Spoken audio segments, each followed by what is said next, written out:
Matapos makapasok sa Red Moon City, agad na nagkita sina Jiang Ruobing at Tang Jie. Sa kabila ng kanyang disguise, nakilala agad ni Tang Jie si Jiang Ruobing dahil minsan na silang nagkita 3 taon na ang nakalipas ng samahan niya ang kanyang ama sa pagbisita kay City Lord Jiang Churan.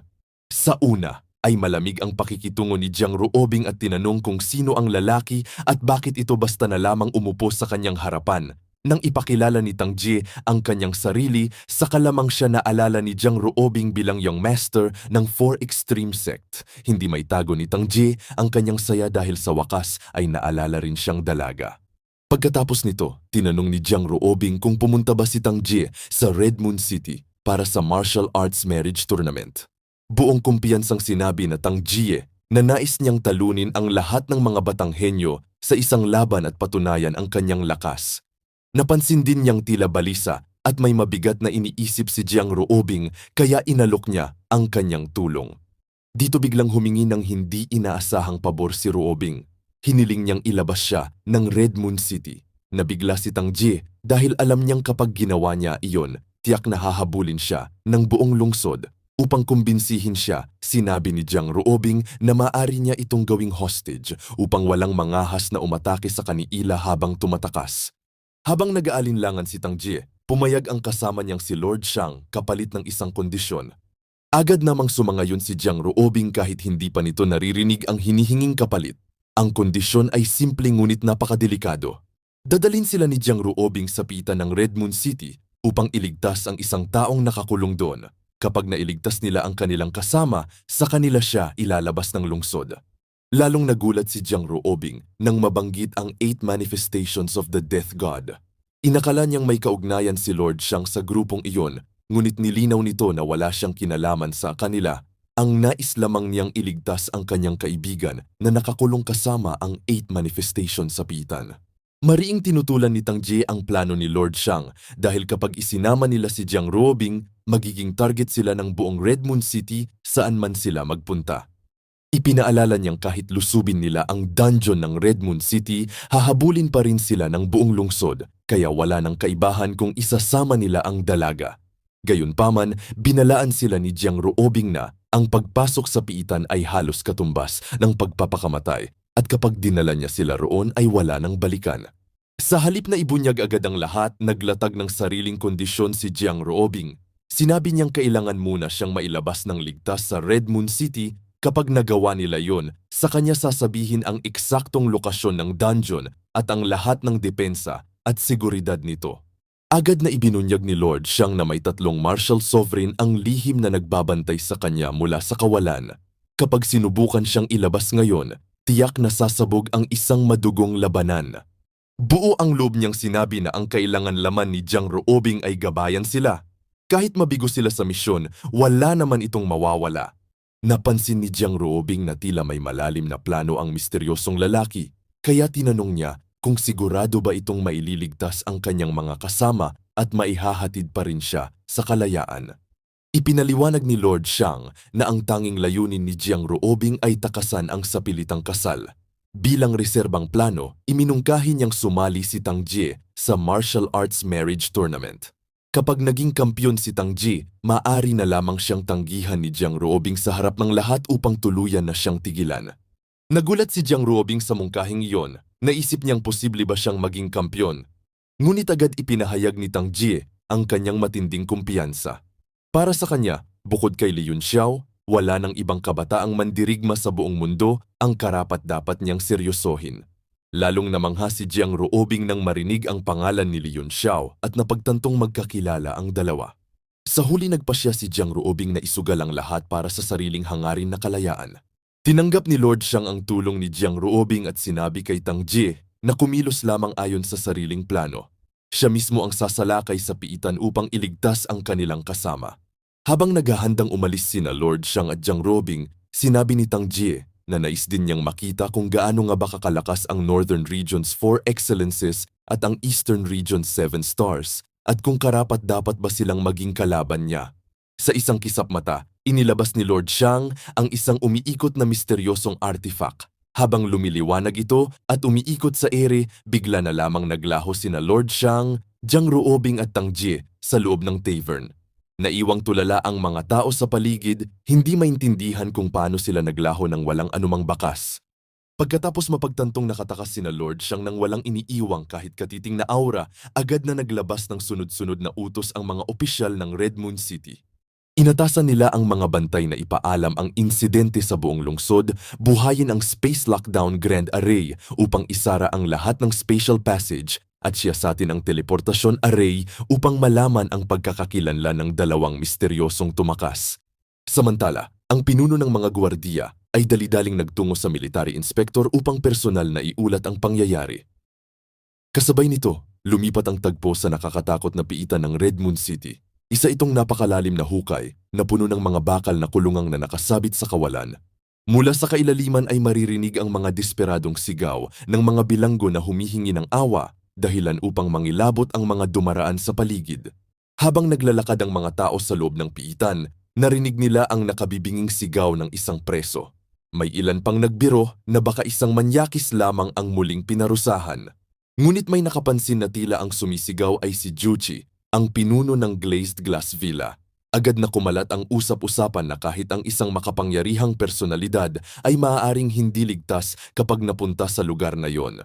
Isa pang usap-usapan ang lalo pang nagbigay ng takot sa mga naroon. Ayon sa alamat, sa pinakailalim ng napakailalim na bilangguang iyon ay nakakulong ang isang 9-star Martial Sovereign at paminsan-minsan ay umaakyat pa rin ang nakakatindig balahibong aura nito. May mga nagtataka kung paano ito nangyayari gayong ang lahat ng nakakulong ay dapat na nawalan ng kakayahang magpalabas ng enerhiya dahil sa kapangyarihang sumasakal sa kanilang cultivation. Walang sinuman ang makapagbigay ng sagot. Samantala, sa isang madilim na sulok ng piitan, isang bilanggo ang nanginginig sa takot habang nakayakap sa sariling tuhod. Habang nanginginig siya, may isang lalaki ang lumapit at nagtanong kung gaano pa karami ang kailangan nito. Kalmadong sumagot ang matandang lalaki na kulang pa siya ng isang matatag na Martial Sovereign. Kapag nakuha niya iyon, tuluyan niyang mababasag ang kakaibang puwersang pumipigil sa cultivation ng lahat ng bilanggo at maibabalik ang kanyang tunay na lakas. Napailing ang matanda. Kung walang darating na tagapaglitas, ang tanging pag-asa nilang makatakas ay ang heaven-reaching good fortune yin-yang art ng Palace Master. Nungit para sa misteryosong lalaki ay hindi pa sapat ang lakas na kanyang nasipsip. Kailangan niya pa ng isang matatag na Martial Sovereign. Kapag nakuha niya iyon, mababasag niya ang suppression force ng piitang iyon at may babalik ang tunay niyang kapangyarihan. Agad niyang tinitigan ang natitirang bilango at nagtanong kung may kusang magsakripisyo. Natahimik ang buong piitan, lahat ay napaurong sa sobrang takot.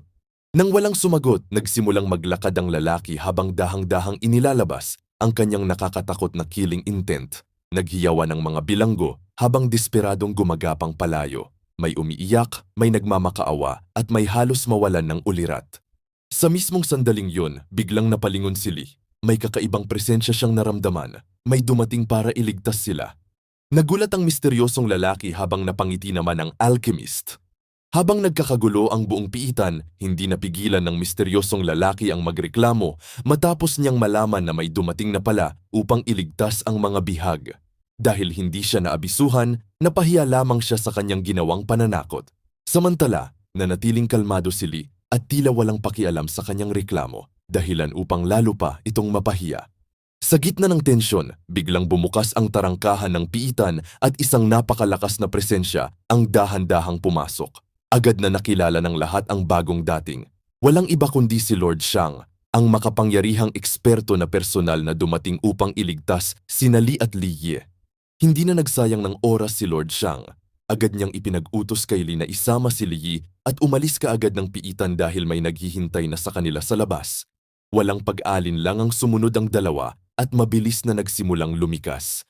Nang makita ito ng iba pang mga bilanggo, sabay-sabay silang nagmakaawa na may sama rin sa pagliligtas.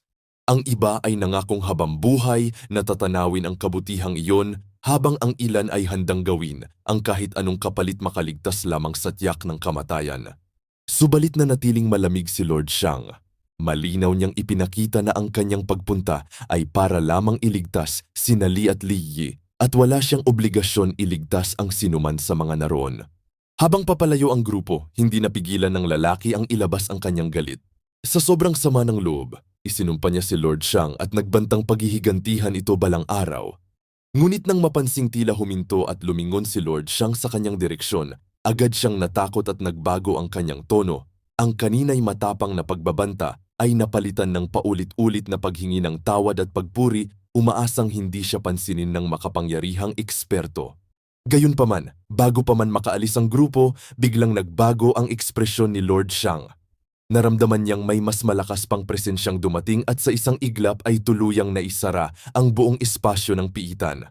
Agad niyang napagtanto na isang tunay na eksperto ang humarang sa kanilang pagtakas. Kasabay ng nakakasilaw na gintong liwanag, isang matandang eksperto ang unti-unting lumitaw sa harapan nila. Punong-puno ng awtoridad ang kanyang aura habang malamig na tinitigan si Lord Shang. Malinaw niyang ipinahayag na ang sinumang mangahas pumasok sa piitan ng Red Moon City ay para lamang kusang naghahanap ng sariling kamatayan. Ang matandang eksperto na ito ay si Ruan Fengping ng Red Moon City. Habang nagkakaharap sina Lord Shang at Ruan Fengping, sinubukan pa ring resolbahin ni Lord Shang ang sitwasyon ng mapayapa. Ipinaliwanag niyang dalawa lamang ang kanyang ilalabas at napakarami pang bilanggo ang maiwan, kaya hindi naman ito makaapekto ng malaki sa Red Moon City. Ngunit nanatiling matigas si Ruan Fengping. Para sa kanya, bawat bilanggo ay mahalang pag-aari ng Red Moon City. Kung makakatakas ang kahit dalawa, kailangan na naman nilang maghanap at manghuli ng panibagong mga bihag upang punan ang pagkawala. Hindi lamang yun, ipinakita rin niya ang kanyang matinding galit at ipinahiwatig na nagparusa sa sinumang mangahas sumalakay sa kanilang piitan ay kamatayan at pampublikong kahihiyan bilang babala sa iba.